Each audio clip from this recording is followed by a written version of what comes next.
Hai, selamat datang kembali di Nonton Lagi Channel. Bagaimana nih kabar kalian? Semoga baik-baik saja ya.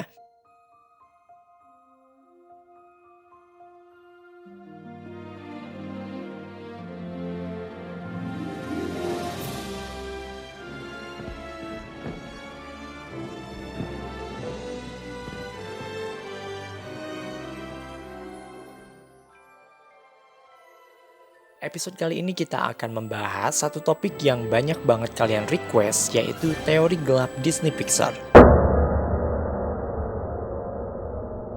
Buat kalian yang belum nonton part satunya, boleh banget tonton terlebih dahulu sebelum menonton video ini. Sekali lagi kami ingatkan bahwa ini hanyalah sebuah teori, dan kalian bebas untuk percaya atau tidak. Tapi sebelum masuk ke teorinya, jangan lupa untuk like, share, dan komen jika kalian suka video ini, tekan tombol subscribe dan aktifkan notifikasi loncengnya supaya kalian tidak pernah ketinggalan informasi film dari kami.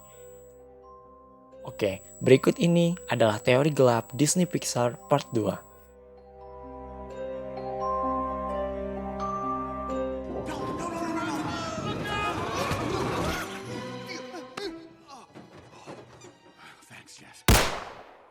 Toy Story 3. Sebagai salah satu film animasi terlaris sepanjang masa, Toy Story 3 tentu saja memiliki kualitas yang tidak perlu dipertanyakan lagi. Film yang dirilis tahun 2010 ini menceritakan tentang Woody dan teman-temannya yang harus ditinggalkan oleh pemilik mereka, yaitu Andy yang sudah beranjak dewasa. Kalian semua pasti sudah tahu bagaimana serunya petualangan yang disajikan dalam film ini. Namun, sejalan dengan kisahnya yang penuh kejutan, ada sebuah teori yang lebih mengejutkan. Banyak orang yang mengatakan bahwa Toy Story 3 adalah analogi dari peristiwa kemanusiaan pada Perang Dunia II bernama Holocaust. Buat kamu yang belum tahu apa itu Holocaust, Holocaust adalah sebuah tragedi pembantaian besar-besaran yang dilakukan kepada 6 juta penganut Yahudi Eropa selama Perang Dunia II. Pembantaian ini dilakukan oleh pemimpin Nazi kala itu, yaitu Adolf Hitler. Oke, tarik nafas dulu karena kita baru ada di awal video. Mari kita kupas satu persatu. Pertama, dalam film Toy Story 3, Andy yang sudah berusia 17 tahun akan meninggalkan mainan-mainannya karena ia akan pergi kuliah. Karena hal ini, Woody dan teman-temannya pun mengalami serangkaian petualangan yang menegangkan. Kemudian para mainan mengadakan semacam pertemuan yang membahas apa yang akan terjadi pada mereka ketika Andy pergi. Beberapa saat kemudian, ada mainan tentara hijau yang memutuskan untuk meninggalkan mainan yang lain karena ia tahu bahwa keadaan akan jauh lebih buruk. Sebagian orang percaya bahwa adegan ini merupakan cerminan dari beberapa orang Yahudi kala itu yang meninggalkan tempat tinggal mereka karena mereka tahu situasi perang akan merugikan mereka. Plot selanjutnya dalam film tersebut menceritakan bahwa Andy harus meninggalkan mainannya. Ini merupakan representasi dari pihak sekutu yang meninggalkan orang-orang Yahudi ketika mereka berada di bawah tekanan pemerintahan dan diskriminasi Adolf Hitler. Seperti yang diketahui, pada saat itu pihak sekutu merupakan salah satu pihak yang melawan pemerintahan Nazi milik Adolf Hitler. Ketiga, Buzz Lightyear dan Woody mengingatkan mereka untuk tinggal di loteng ketika Andy sudah pergi. Loteng ini digambarkan sebagai tempat yang nyaman untuk para mainan. Adegan ini mencerminkan kisah Anne Frank yang harus bersembunyi di sebuah ruangan di belakang rak buku tempat ayahnya bekerja. Buat kalian yang belum tahu siapa Anne Frank, dia adalah seorang gadis muda penganut Yahudi liberal yang menjadi salah satu korban dari kekejian peristiwa Holocaust. Semasa hidupnya, ia menulis tentang dirinya dan juga peristiwa-peristiwa yang dialami, termasuk ketika Nazi mendiskriminasi keluarganya. Kisahnya ini banyak dijadikan film dan drama. Keempat, ketika permainan itu dibawa ke tempat penitipan anak bernama Sunnyside, mereka ditempatkan di dalam sebuah box atau kotak yang gelap. Adegan ini merupakan representasi dari orang Yahudi kala itu yang dibawa ke concentration camps atau camp konsentrasi menggunakan cattle cars atau mobil ternak. Mobil ternak merupakan suatu kendaraan seperti truk tonton besar yang biasanya digunakan untuk membawa hewan ternak seperti kambing, sapi, dan sebagainya. Kelima, ketika permainan itu sudah sampai di Sunnyside, ada sebuah dialog yang mengatakan,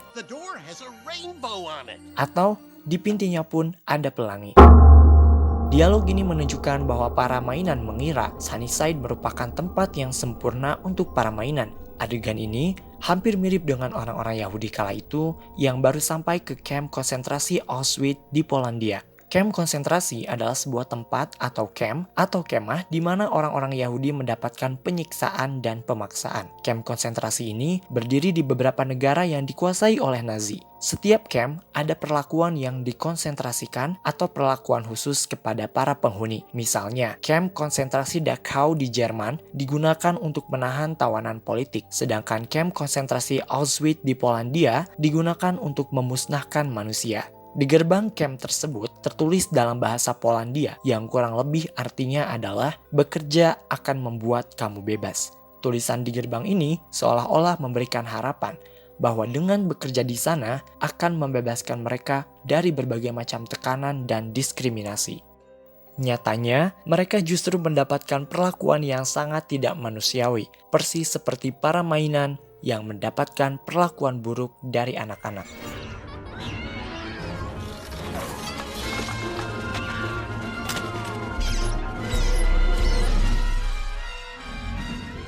Terakhir, adegan yang paling memorable dari film Toy Story 3 adalah ketika para mainan berada di dalam insinerator atau oven pembakaran sampah. Banyak orang yang percaya bahwa insinerator tersebut melambangkan the gas chamber atau kamar gas dan oven tempat di mana orang-orang Yahudi dibunuh secara massal. Jadi pada masa itu, mereka dimasukkan ke dalam sebuah ruangan dan harus mengangkat tangan mereka ke atas supaya ruangan dapat terisi penuh. Kemudian, ruangan tersebut dikunci rapat-rapat dan akan ada penjaga yang menjatuhkan gas kimia berbahaya bernama Zyklon B. Zyklon B mengandung bahan kimia seperti sianida dan pestisida. Ketika orang-orang yang di dalam ruangan tersebut meninggal, mayat mereka akan dibakar dalam sebuah insinerator atau kremator. Bagaimana menurut kalian? Teori ini sangat mengerikan, bukan? Jika kalian ingin mengetahui lebih lanjut tentang peristiwa Holocaust ini, kami sarankan untuk menonton film The Pianist yang dirilis pada tahun 2002. Riley's 11 now. What could happen? Inside Out. Film yang dirilis pada tahun 2015 ini menghadirkan 5 manifestasi dari pikiran Riley. Ada joy, sadness, anger, disgust, dan fear. Menceritakan tentang joy dan sadness, dua emosi dalam kepala Riley yang bertualang untuk kembali ke markas besar di pikiran Riley. Riley sendiri adalah seorang gadis berusia 11 tahun yang harus pindah bersama orang tuanya dari Minnesota ke San Francisco. Rumah yang ia idamkan di San Francisco ternyata lebih buruk dari rumah yang ada di Minnesota. Hal inilah yang membuat Riley tidak nyaman yang secara tidak langsung mempengaruhi 5 emosi dalam pikirannya. Sepanjang film, kita disuguhi dengan cerita tentang Riley dan emosi-emosinya tanpa mengetahui. Ada satu teori yang cukup mind-blowing. Teori ini menyebutkan bahwa ibunya Riley adalah seorang kriminal.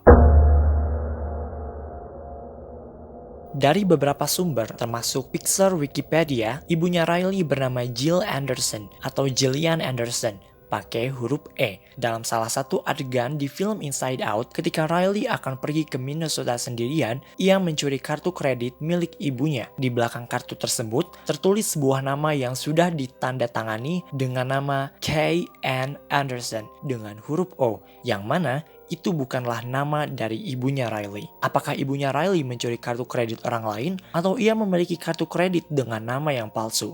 Kalau memang benar ibunya Riley mencuri kartu kredit atau pemalsuan identitas, teori ini cukup menjelaskan mengapa keluarga Riley harus pindah rumah ke kota lain secara tiba-tiba dan membuat Riley sendiri merasa stres. Faktanya adalah kita semua sama sekali tidak mendapatkan banyak backstory atau cerita tentang kehidupan orang tuanya dalam film. Banyak orang yang percaya bahwa hal ini memang sudah direncanakan oleh Pixar untuk memulai cerita di film Inside Out. Pertanyaan selanjutnya adalah siapa K.N. Anderson? Apakah ada karakter atau tokoh lain yang memiliki nama panggilan Anderson? Tentu saja ada.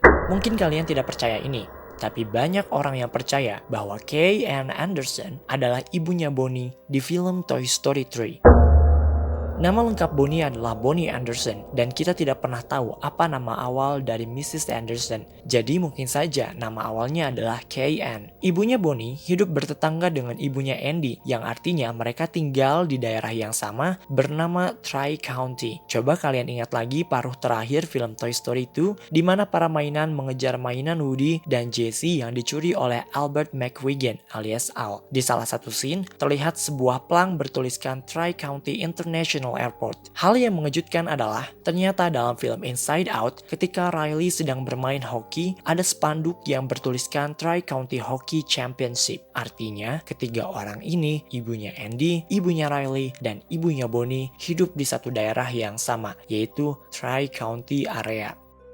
Teori selanjutnya yang semakin menguatkan tindakan ibunya Riley ini adalah keluarga Riley memiliki rumah yang besar di Minnesota. Namun secara tiba-tiba mereka pindah ke rumah yang lebih kecil di San Francisco. Hal ini lagi-lagi dikaitkan dengan tindakan ibunya Riley yang mencuri kartu kredit ibunya Bonnie for a living. Tapi, mengapa ibunya Riley sampai mencuri kartu kredit orang lain? Di salah satu scene ketika Riley dan orang tuanya bermain hoki di dalam rumah, tiba-tiba ayahnya ditelepon oleh seseorang dan ia menyebutkan semacam investor. Keluarga tersebut pindah ke San Francisco karena perusahaan ayahnya, tempat di mana ia bekerja, telah diinvestasikan. Akhirnya, sang ayah mungkin mulai mencari pekerjaan baru, dan di sisi lain, ibunya Riley ingin membantu keuangan keluarga tersebut dengan mencuri kartu kredit orang lain. Oke, itu dia teori-teori dalam film Disney Pixar yang menurut kami cukup gelap untuk film anak-anak. Bagaimana menurut kalian? Apakah kalian memiliki teori lain? Coba beritahu kami di kolom komentar. Jangan lupa untuk like, share, dan subscribe jika kalian suka video ini. Aktifkan notifikasi loncengnya supaya tidak ketinggalan informasi film dari kami. Sampai jumpa di episode Nonton Lagi channel berikutnya.